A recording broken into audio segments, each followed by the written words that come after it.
দেখা না দিলে বন্ধু কথা কইও না। দুঃখিত, আমি আজকে তোমাদেরকে গান শোনাবো না, কিন্তু এই গানটি কয়েক বছর আগে কোক স্টুডিও বাংলা থেকে খুব ভাইরাল হয়েছিল। অনেকেই হয়তো এই গানটি আমরা শুনেছি। এই দেখা না দিলে বন্ধু কথা কইও না, এই গানের মাঝে একটি লাইন ছিল এমন: আউশের পিরিতি করিলাম আমি, প্রেমী মরণ প্রেমী জীবন এই তো মানি। এমন একটি কথা এই গানের মধ্যে রয়েছে। আর আজকে আমি যে কবিতা নিয়ে তোমাদের কাছে আলোচনা করব, সেই কবিতাটি এমন একটি ধরনকে সেটি ধারণ করে। আমি আজকে আলোচনা করব কবি জন ডানের দ্য গুড মোরো কবিতাটি। জন ডানকে বলা হয় দ্য পয়েট অফ লাভ, অর্থাৎ তিনি প্রেমের কবি। আর এই গুড মোরো কবিতাটিও তেমনই একটি প্রেমের কবি, প্রেমের কবিতা। তোমাদের জাতীয় বিশ্ববিদ্যালয়ের অনার্স প্রথম বর্ষের যে সিলেবাস, সেই সিলেবাসের মধ্যে সবচেয়ে বেশি প্রেম নিয়ে যে কবিতাটি রয়েছে সেটি যে দ্য গুড মোরো কবিতাটি। তো আজকে আমি তোমাদেরকে সেই কবিতাটি আলোচনা করব। সেই কবিতাটি যেটি বললাম, প্রেমী মরণ প্রেমী জীবন এই তো মানি। এই কথাটাকেই মূলত আমার মনে হয়েছে যে এই কবিতাটি ধারণ করে। তো আর কথা না বাড়িয়ে আমরা শুরুতেই বলি যে অ্যাবাউট দ্য পয়েট সম্পর্কে আমরা যদি বলি আজকে, তাহলে জন ডানকে বলা হয় প্রেমের কবি, পয়েট অফ লাভ। এটা আমি একদম শেষ লাইনে লিখেছি। তার আগে আরও কিছু লাইন: জন ডান 1572 খ্রিস্টাব্দে জন্মগ্রহণ করে এবং 1631 খ্রিস্টাব্দে তিনি মৃত্যুবরণ করে। এবং তিনি ছিলেন পিউরিটান এইজের। পিউরিটান এজটা ছিল যে 1620 থেকে 1660 সাল পর্যন্ত। এবং তিনি ওই এজেরই একজন কবি। তিনি একজন মেটাফিজিক্যাল কবি। এই জিনিসটা তোমরা এই কবিতার মধ্যে অনেকবার শুনবে, যে মেটাফিজিক্যাল কবিতা।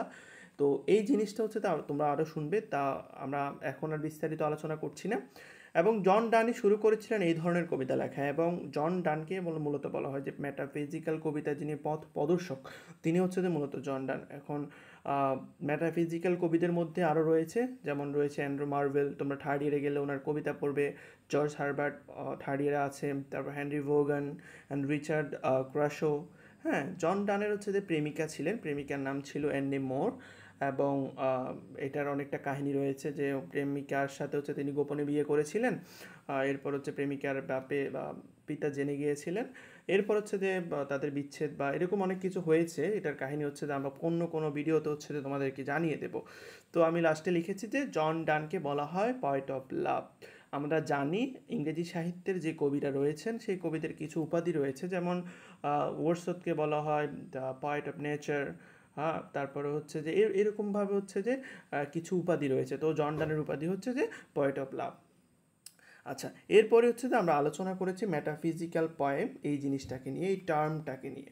বেসিক্যালি মেটাফিজিক্যাল পয়েমটা কি, এবং এটা নিয়ে যে তোমাদের যখন এই গুড মোরো থেকে যখন কবিতাটি আসবে বা কবিতার কোনো প্রশ্ন আসবে, বেশিরভাগ ক্ষেত্রে দেখা যাবে পার্ট এ, বি অথবা সি, কোথাও না কোথাও তোমাদের এই মেটাফিজিক্যাল পয়েম নিয়ে একটা প্রশ্ন থাকে প্রায় সময়।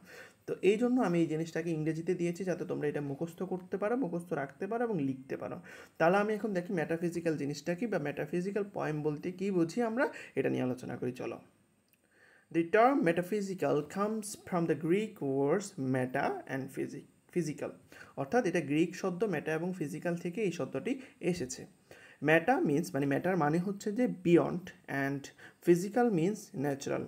আর দ্যাট মিন্স যে so metaphysical means beyond natural, ন্যাচারালের বাইরের কিছু। হ্যাঁ, ন্যাচারাল প্রাকৃতিক জিনিসের বাইরে কিছু, সামথিং ভেরি আনন্যাচারাল, যেটা সাধারণত হয় না, বা সাধারণত এটা একদম প্রাকৃতিক জিনিস থেকে একটু বাইরের কিছু মূলত মেটাফিজিক্যাল শব্দটার যে অর্থ। তো metaphysical poetry is a kind of poetry that deals with things, অর্থাৎ মেটাফিজিক্যাল কবিতাগুলো এমন এক ধরনের কবিতা যেটা মূলত এমন একটা জিনিসকে নিয়ে আলোচনা করে, which do not have concrete shapes, যেটা আসলে বাস্তব কোনো আকৃতি নেই। শেপ আকৃতি।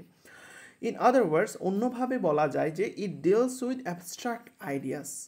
এটা এমন কোনো জিনিসকে নিয়ে যে আলোচনা করে, যেটা মূলত যে অ্যাবস্ট্রাক্ট আইডিয়া। এটার কোনো যে আমরা এমন এমন জিনিসগুলো যেগুলো যে দৃশ্যমান না, যেমন যেমন আমি লিখেছি যে লাভ, ভালোবাসা, ফেইথ, বিশ্বাস, সোল, ডেথ, মৃত্যু, গড, আল্লাহ বা হচ্ছে সৃষ্টিকর্তা, তো which do not have physical existence, যেটার আসলে কোনো শারীরিক কোনো হচ্ছে অস্তিত্ব নেই, এই জিনিসগুলোকে নিয়েই মূলত হচ্ছে যে মেটাফিজিক্যাল কবিতায় হচ্ছে আলোচনা করা হয়।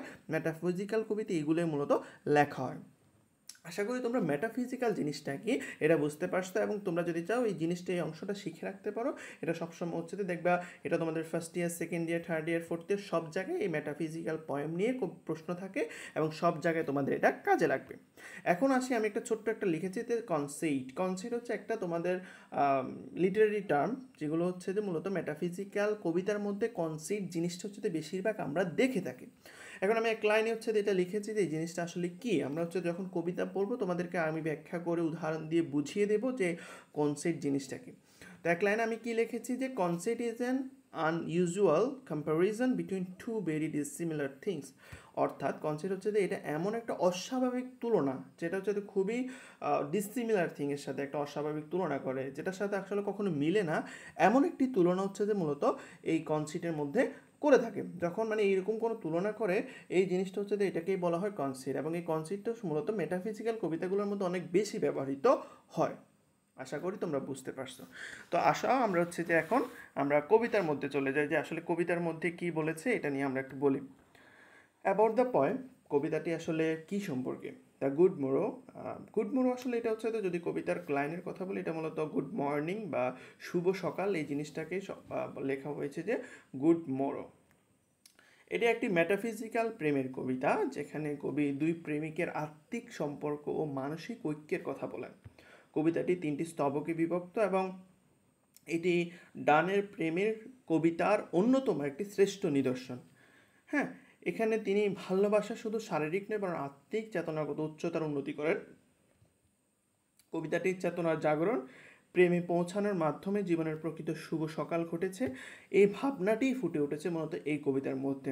অর্থাৎ ওভারঅল সব জিনিসটা উনি হচ্ছে যে প্রেমকে হচ্ছে যে অনেক বেশি হাইলাইট করেছেন, এবং প্রেমকে একদম আত্মিক জিনিস, একটু শুধুমাত্র শারীরিক জিনিস না, এটা একটা আত্মিক সম্পর্ক, একটা মানসিক সম্পর্ক, এবং হচ্ছে যে এটা হচ্ছে যে একটা চেতনাগত একটা দিক। এই মানে প্রেমের মধ্যেই যে সব কিছু, উনি জাস্ট এটা বোঝাতে চেয়েছেন এই কবিতার মধ্যে। তো আর দেরি না করি, আমরা হচ্ছে যে মূলত কবিতাটি শুরু করি। আমরা আসলে শুরুর দিকে যদি তোমাদেরকে যদি কবিতার বেসিক বা আসলে কবিতাটা কী সম্পর্কিত এগুলো না বললে তোমরা কবিতাটা বুঝতে পারবে না, এই জন্য শুরুতে একটু কবিতা সম্পর্কে বলে দিয়েছে। এখন আমরা লাইন বাই লাইন পড়বো। আচ্ছা, তো প্রথম লাইনটা কি, এটা একটু মুখস্থ রাখবা, অনেক সময় স্টেন যাতে হচ্ছে এগুলো কোটেশন দেওয়ার সময় লাগে। তো প্রথম লাইনটা কি, I wondered by my truth what thou and I did tell we loved. এটার অর্থ কি, আমি সত্যি বলছি আমরা প্রেমে পড়ার আগে কি করতাম আমি ভাবি। মানে প্রথম লাইনটা হচ্ছে যে এমন বেশি আকস্মিকভাবে হচ্ছে যে বলছে যে আমি সত্যি বলছি, মানে আই ওয়ান্ডার আমি ভাবি, বাই মাই ট্রুথ আমি সত্য বলছি, হ্যাঁ, যে হোয়াট দাও, দাও মানে তুমি, অ্যান্ড আমি ডিড টিল উই লাভড, যখন আমরা ভালোবাসিনি বা যখন আমরা প্রেমে পড়িনি তখন আমরা আসলে কি করতাম আমি এরকম ভাবি। এটা আসলে কেন বলছে কবি, যে কবি বিস্মিত হয়ে ভাবছেন যে প্রেমে পড়ার আগে তাদের জীবনের কোনো মানেই ছিল না। এটা একটি মানে রেটোরিক্যাল প্রশ্ন, যে যারা উত্তর হচ্ছে যে নেই আসলে, বুঝছো। তো এরকমভাবে হচ্ছে যে উনি মানে সাজিয়েছেন একদম শুরুর লাইনটাকে অনেক বেশি অ্যারোস্টিক করে চলেছেন, যাতে করে হচ্ছে যে আমাদের আকর্ষণটা মানে পাঠকদের আকর্ষণটা ধরে রাখার জন্য। এবং এটার মাধ্যমে তিনি যে প্রেমকে নিয়ে যে তার যে আত্মিক বা প্রেমের যে অনেক বেশি হাইফে তুলছেন বা প্রেমকে নিয়ে অনেক বেশি আলোচনা করছেন, হ্যাঁ, এই জিনিসটা মূলত প্রথম লাইনের মধ্যে তিনি বুঝিয়ে দিয়েছেন। আচ্ছা, সেকেন্ড লাইনে কে বলেছেন, where we not wins wind till then, অর্থাৎ আমরা কি তখনও শিশুর মতো পরিপক্ক হইনি, এটার প্রশ্ন। তাহলে এটার ব্যাখ্যা কি, আসলে এখানে হচ্ছে তো উইন্ড শব্দটা আমি লিখে দিয়েছি যে দুধ ছাড়ানো।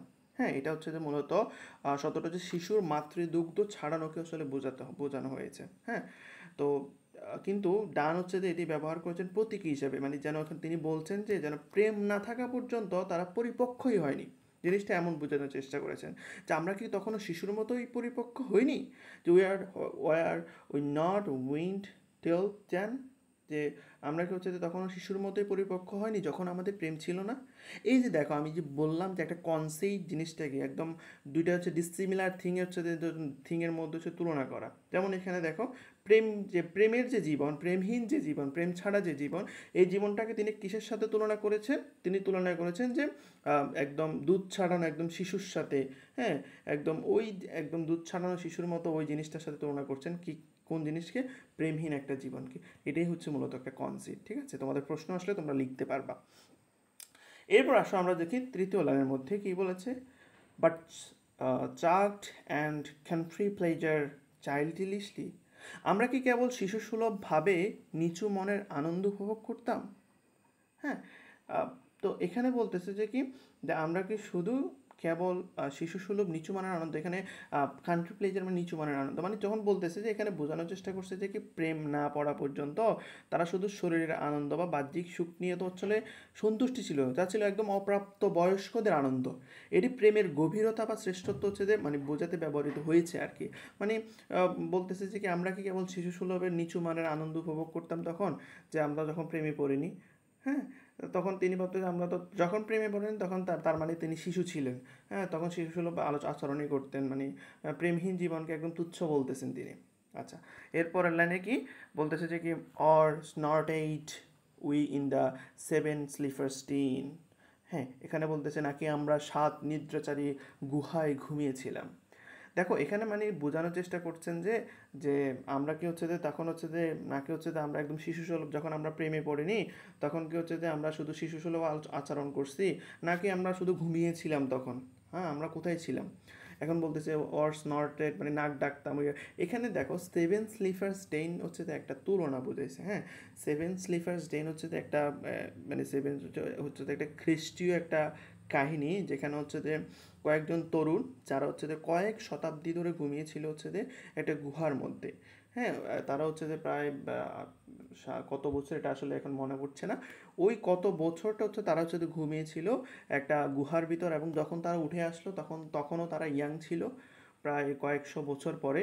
আহ, তো ও এখানে ওই উদাহরণটাই মূলত ডান টেনেছেন যে সেভেন স্লিফার্স ডেইনের মতো হচ্ছে যে কি আমরা এতটাই নিদ্রাচারী ছিলাম কিনা, বে আমরা কি গুহার মধ্যে ঘুমিয়েছিলাম কিনা, হ্যাঁ, যা যখন আমাদের প্রেম হয় নাই, যখন আমরা প্রেমহীন ছিলাম, মানে মানে প্রত্যেকটা লাইনের মধ্যে তিনি প্রেমহীন জীবনটাকে তুচ্ছ বলতেছে। তারপর বলতেছে তোয়া so but this all pleasure fancies be, বলতেছে তাই ছিল, হ্যাঁ, তো মানে তাই ছিল, বাট দিস কিন্তু প্রেম ছাড়া বাকি সব আনন্দ কল্পনা মাত্র, প্লেজার ফেন্সিস মানে সবগুলো আনন্দ কল্পনা মাত্র। তো এটা কেন বলতে, কবি স্বীকার করছে যে প্রেমের আগের আনন্দ কেবল ফাঁপা কল্পনা, মানে এটা আসলে জাস্ট কল্পনা ছিল, আসল সুখ বা বাস্তব আনন্দ এসেছে আত্মিক প্রেম থেকে। প্রেম যখন হয়েছে, যখন আত্মার মধ্যে যখন প্রেম জেগেছে, তখনই আসলে মূলত তার হচ্ছে যে আসল যে আনন্দটা আসছিল। তো এর আগে সব কিন্তু আনন্দ ছাড়া বা বাকি সব আনন্দ ছিল কল্পনা মাত্র, প্রেম ছাড়া বাকি সব আনন্দ এগুলো কোনো আনন্দই না। উনি এইভাবে এটা বিশ্লেষণ করছেন। এরপর বলতেছে if ever any beauty I did see, যদি আমি কখনো কোনো সৌন্দর্য দেখে থাকি, হ্যাঁ, যদি আমি কখনো কোনো সৌন্দর্য দেখে থাকি, কবি বলছেন যে কি তার দেখা সমস্ত সৌন্দর্যে আসার মানে অসার ছিল, মানে প্রাকৃতিক সৌন্দর্য যার প্রেমিক মানে প্রেমিকার মধ্যে হচ্ছে মূলত পাওয়া যায়। এরপর বলতেছে যে which I desired and got it was but a dream of thee, বলতেছে যা আমি চেয়েছি এবং পেয়েছি তা কেবলই তোমারই স্বপ্ন ছিল। মানে যে সৌন্দর্য বা ভালোবাসা কবি আগেই অনুভব করেছেন, সেগুলো আসলে তার প্রেমিকার প্রতিচ্ছবি বা পূর্বাভাস মাত্র, প্রেমিকাকে পাওয়ার মধ্যেই আসলে পূর্ণতা আসছে। মানে আগে যে সৌন্দর্য উপভোগ করছে যা যেগুলো দেখছে, if I even ever any beauty I did see, যদি আমি কোনো বিউটি আসলেই দেখে থাকি, যা আমি চেয়েছি এবং পেয়েছি তাকে বলি তোমার এই স্বপ্ন, যেগুলো সবগুলো বলতেছে যে কি এগুলো সবগুলো তোমার পূর্বাভাস ছিল, প্রতিচ্ছবি বা পূর্বাভাস ছিল মাত্র, যখন সে তার প্রেমিকাকে পেয়েছে তখন হচ্ছে এটার পূর্ণতা পেয়েছে। ঠিক আছে, এরপর হচ্ছে যে আমরা এর মধ্যে দিয়ে হচ্ছে আমাদের প্রথম স্তবক বা ফার্স্ট স্টেঞ্জাটা শেষ হয়, এরপর হচ্ছে যে আমাদের কবিতার দ্বিতীয় স্টেঞ্জাটা শুরু হয়। তাহলে দ্বিতীয় স্টেঞ্জার মধ্যে হচ্ছে কি লিখেছে কবি, প্রথম লাইনে লিখেছে and now good morrow to our waking souls, অর্থাৎ এবং এখন শুভ সকাল আমাদের জাগ্রত আত্মার প্রতি। কবি এখন আসে বলছে যে এখন শুভ সকাল, প্রেম মানে হচ্ছে যে প্রেম তাদের আত্মাকে জাগিয়ে তুলেছে এখন। আগে তারা ঘুমন্ত ছিল, কিন্তু এখন প্রেম তাদের জীবন সত্যিকারের সকাল এনেছে।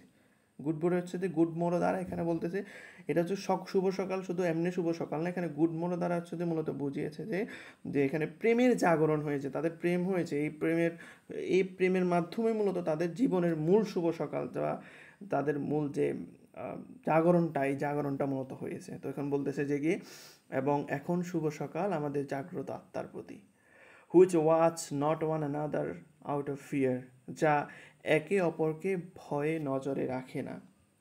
এটা তারা কি বোঝালো, মানে বলতেছে যে কি তাদের প্রেমের সন্দেহ বা ভয় নেই, তারা একে অপরের প্রতি সম্পূর্ণ আস্থা রাখে।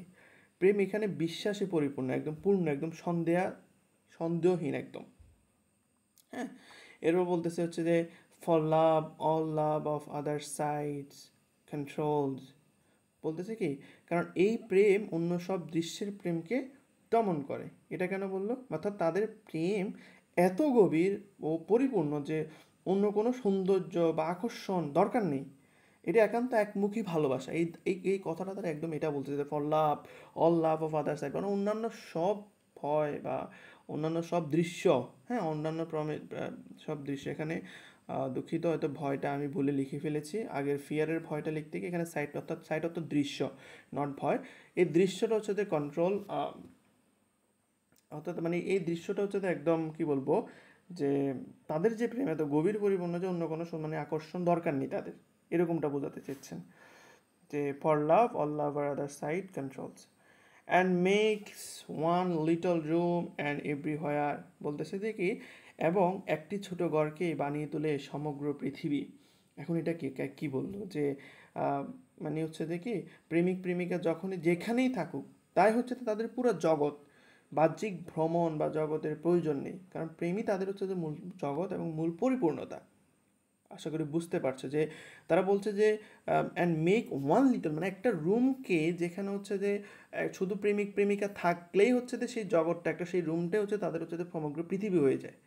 মানে ওই প্রেমিকাই হচ্ছে তার পুরো পৃথিবী, এই জিনিসটা হচ্ছে যে বলে দেয়। এটা সাধারণত হচ্ছে যে যখন আমরাও দেখে থাকি, যখন সাধারণত প্রেমিক প্রেমিক হচ্ছে যে প্রেম পড়ে তখন বলে যে কি তোমার চোখে আমি সারা বিশ্ব দেখি।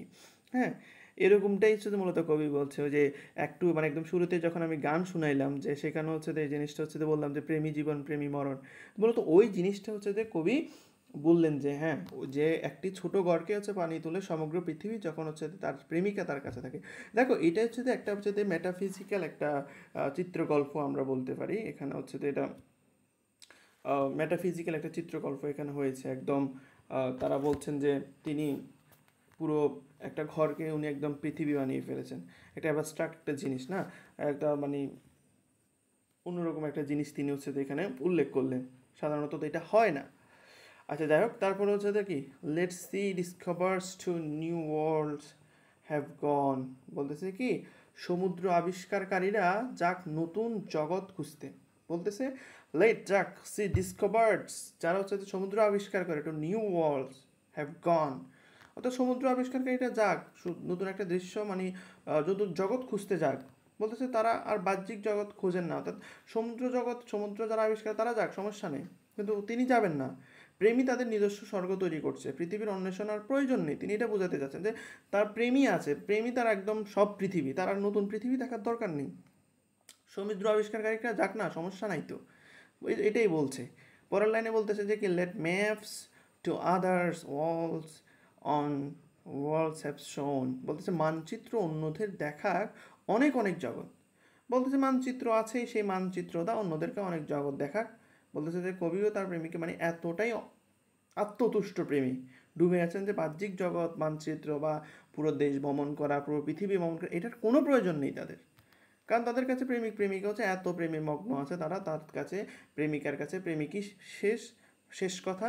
আবার প্রেমিকের কাছেও প্রেমিক হচ্ছে শেষ কথা। এই জন্য বলতেছে দেখি সমুদ্র আবিষ্কারকারীরা হচ্ছে যে নতুন জগৎ খুঁজতে থাক, আবার হচ্ছে যে মানচিত্র হচ্ছে যে তাদেরকে নতুন নতুন জায়গা দেখা, কোনো সমস্যা নেই, আমরা কোথাও যাব না ভাই, আমরা হচ্ছে যে মানে এতটাই প্রেমের মধ্যে মগ্ন আছে, আমরা সন্তুষ্ট, আমরা কোথাও যাব না।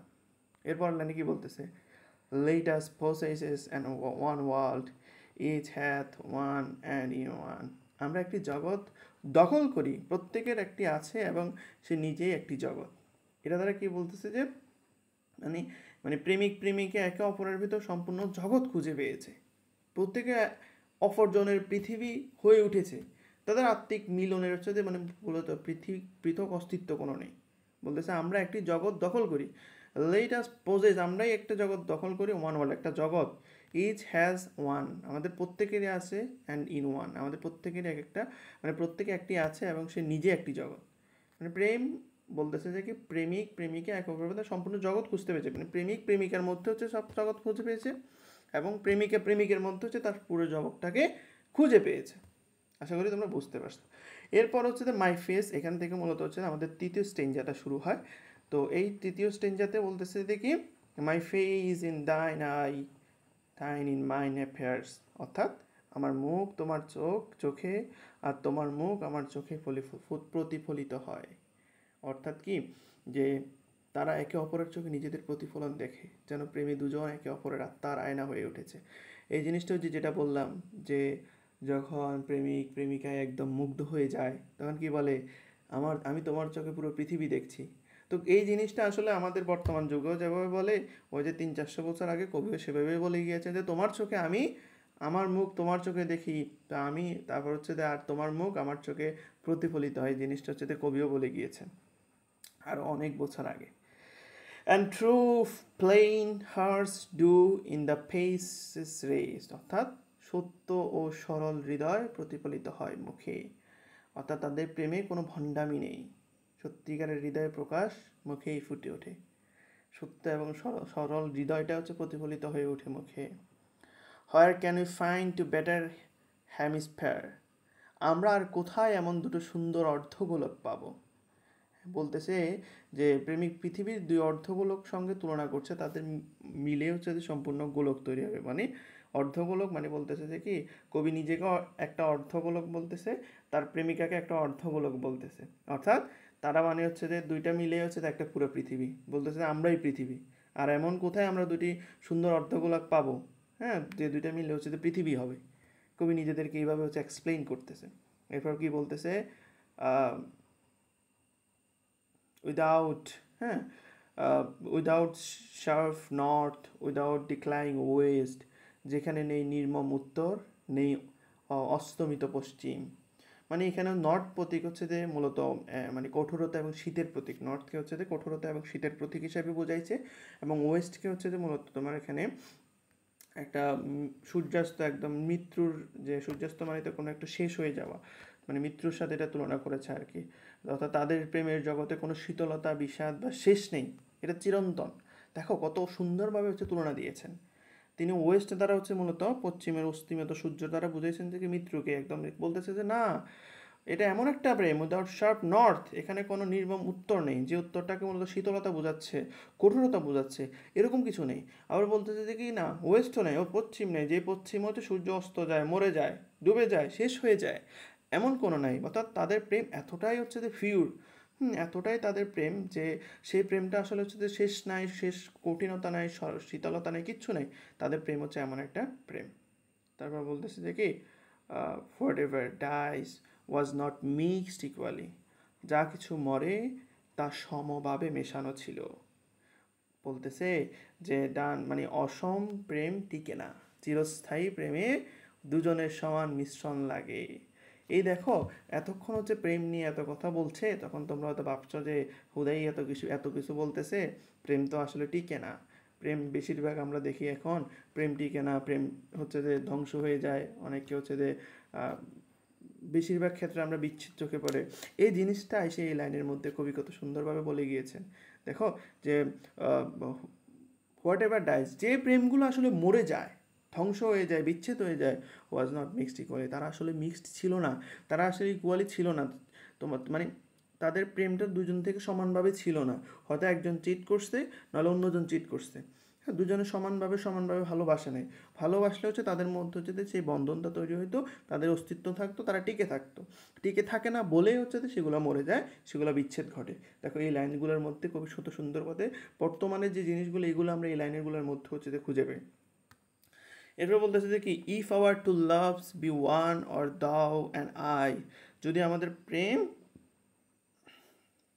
অর্থাৎ যদি আমাদের প্রেম এক হয় বা তুমি ও আমি এক হই, যে বলতেছে যে কি প্রেমিক এবং প্রেমিকা যদি সত্যিকারের আত্মিক ঐক্য যদি আবদ্ধ হয়, love like that none to slacken none can die, তবে সেই প্রেম এতটাই এক যে কেউ দূরে সরে না, কেউ মরে না। যদি মানে এই যে এই লাইনগুলো হচ্ছে যে মূলত আমাদের বাস্তবতাকে তুলে ধরছে, যে এখানে বলতেছে যে কি যদি if our two loves be one thou and I, যদি আমি তুমি যদি এক হইতে পারি, love so like none do slacken none can die, এটা মানে দূরেও সরবে না কখনো, এটা মরেও যাবে না কখনো, যদি আমি তুমি এক হইতে পারে। তাহলে এখানে মূলত আমাদের কবিতাটি শেষ হয়ে গিয়েছে। আমি এরপর হচ্ছে সামারি একটা দিয়ে দিয়েছি, তোমরা দেখতে পারো। মূলত এটা একটা আমি সামারি একটা দিয়েছি, তোমরা চাইলে তোমাদের বইগুলো থেকে ক্রিটিক্যাল অ্যাপ্রিসিয়েশন, প্যারাফ্রেজ সবগুলো একটু বুঝে বুঝে পড়তে পারো, সমস্যা নেই। এবার চাইলে এখান থেকে সামারিটাও পড়তে পারো। তো এটা হচ্ছে যে মূলত আমাদের হচ্ছে যে কবিতাটি ছিল। কত সুন্দরভাবে হচ্ছে যে কবিতা প্রথম স্টেঞ্জের মধ্যে কবি বলে গিয়েছেন যে প্রেম ছাড়া, প্রেম এত বেশি ভালো লাগে যে প্রেম ছাড়া জীবনটা তার মানে তুচ্ছ মনে হয়েছে। দ্বিতীয় লাইনের মধ্যে, দ্বিতীয় স্টেঞ্জের মধ্যে তিনি হচ্ছে যে প্রেম নিয়ে হচ্ছে যে বলতেছে যে কি মানে প্রেমই হচ্ছে সব কিছু। হ্যাঁ, প্রেমে হচ্ছে যে দ্বিতীয় স্টেঞ্জের মধ্যে তিনি বলতেছে যে কি প্রেমই সব কিছু, প্রেম তার প্রেমের মাহাত্ম্যটা তিনি অনেক বেশি বর্ণনা করছেন এখানে, যে একটি ছোট গড়কে তিনি বানিয়ে তোলেন সমগ্র পৃথিবী, তিনি একটা নিজেদেরকে অর্ধগোলকের সাথে তুলনা করেছেন। হ্যাঁ, তারপরে এত সত্য এবং সরল হৃদয় প্রতিফলিত হয় মুখে, এই জিনিসগুলো তিনি দ্বিতীয় স্টেঞ্জের মধ্যে তুলে ধরেছেন। এবং তৃতীয় স্টেঞ্জের মধ্যে তিনি হচ্ছে কত সুন্দরভাবে হচ্ছে যে বলেছেন যে মানে হচ্ছে যে কীভাবে আসলে এটার বিচ্ছেদ ঘটে, যেগুলো বিচ্ছেদ ঘটে এগুলো আসলে এগুলাতে কোনো আসলে মানে মেশানো ছিল না একসাথে, এরা আসলে চিট করছে একে অপরের সাথে। তো ওভারঅল এটা ছিল তোমাদের আজকের গুড মরো কবিতাটি, এবং এটা খুবই সুন্দর একটা কবিতা। আশা করছি তোমরা এনজয় করছো। যদি ভালো লাগে, যদি এই পিডিএফটা প্রয়োজন হয়, তবে অবশ্যই কমেন্ট করবে এবং অবশ্যই সাবস্ক্রাইব করবে, লাইক করবে, এবং পরবর্তী ভিডিওর জন্য বেল আইকনটাও প্রেস করে রাখবে। আশা করছি তোমাদের ভালো লেগেছে। আমি আরেকটা ভিডিও নিয়ে আবার হাজির হব। ধন্যবাদ সবাইকে। আসসালামু আলাইকুম রহমতুল্লাহি ওয়া বারাকাতুহু।